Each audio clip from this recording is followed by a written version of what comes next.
So maybe a last topic here. What do you think, having been in the sustainability industry now from a supplier point of view, do you see any other technologies? Do you have, uh, I mean, what can we have as hopes for the future? Is going to work out? Do you see any exciting things being worked on? Yeah, I think there's two areas. One is, of course, the polyester area.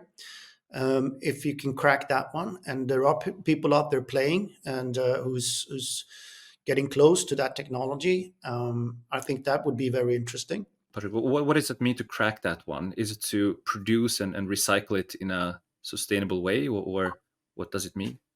It means that you need to have a technology that is breaking down the polyester chains and actually decoloring it, and then polymerizing it again, purifying it, polymerizing it again.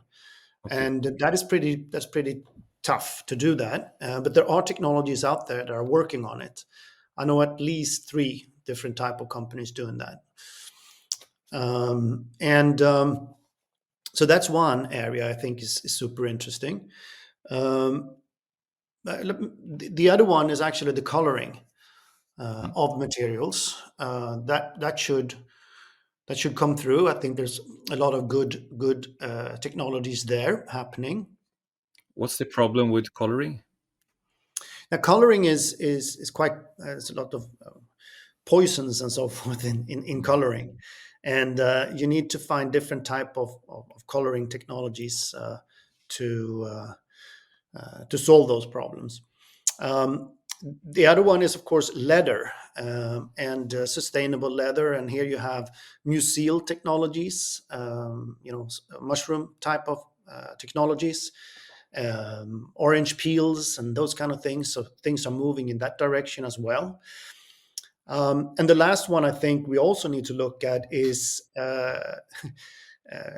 to that that we make the clothes ready for recycling. Mm. So not mixing so many different type of fibers. If you have a Mm. polyester or acrylate material, then let it stay there. Don't mix in so many things. And here there is a lot of technology that needs to be developed on the weaving and the spinning side. Today we're mixing in, let's say, elastane into a fabric just to get it elastic, but that can also be done in the weaving and in the way you form you're spinning the threads. So here there are technologies and there are opportunities of getting the same properties, Mm. but here I think also when you look at designers today, they are looking at the color and the material, how it drapes. But I think they also need to have a deeper understanding of the environmental impact of what all different materials does, but also how to that they can actually force and help their suppliers with, no, change it a little bit like this in the weaving and so forth, and you'll get to this type of product, so Mm. that there is more of a collaboration there. Yeah. And the reason you don't want to mix it up too much, especially in the early part, so to say, is it's harder to break it apart. Yeah, yeah, Yeah. and the more different type of materials you have in there, the more you need to purify it, and the more difficult it is to recycle. So basically, to end this one with, you sound hopeful for the future of sustainability efforts in fashion. Am I hearing correctly? Yeah, I'm hopeful. I mean, in the end, if we look at 2035, Mm. 2040, it will have happened. Yeah.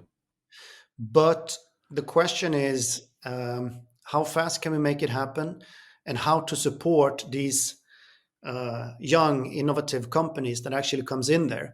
Because if the big brands doesn't support with offtake agreements, they will not get the investments, they will not survive, and then of course the industry is shooting itself in the foot. So it's Mm. super important to actually place those offtake agreements from the brand side. Yeah, but I think that's a nice ending as a call out to the big brands to support these initiatives more with offtake agreements, right? Mm. Yep. Thank you so much for joining the behind the scenes. Thank you so much. Talk to you soon again, I hope. And you. Thank you. Bye bye. Thank you. Bye bye.